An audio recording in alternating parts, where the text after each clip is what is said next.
Welcome to the Learning Pines YouTube. We hope this video helps. In this video, I will explain how to cook Balbacua Bisaya.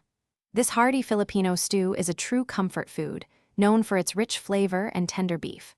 We'll start by gathering our key ingredients, like succulent beef skin and hocks, along with aromatic spices. Proper cleaning and preparation of the beef are crucial for the best results.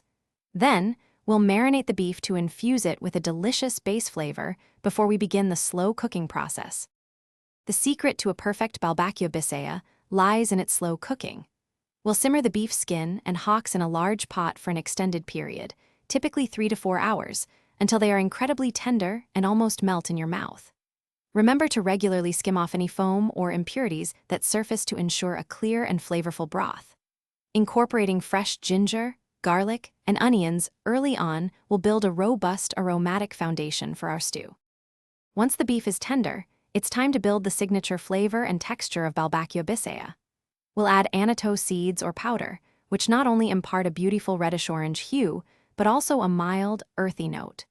To achieve that perfect, slightly viscous consistency, you can either use a cornstarch slurry or simply allow the rich collagen from the beef to naturally thicken the broth as it reduces.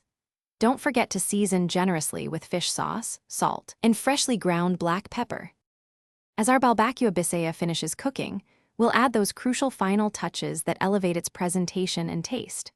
A sprinkle of fresh chopped green onions and crispy toasted garlic bits adds both color and a delightful crunch. Serve this comforting stew piping hot, alongside a generous portion of fluffy steamed white rice. For those who enjoy a little extra zest or heat, offer a squeeze of calamansi or a dash of homemade chili garlic oil on the side. Enjoy this truly satisfying dish. Thanks for watching. Consider subscribing if we helped you.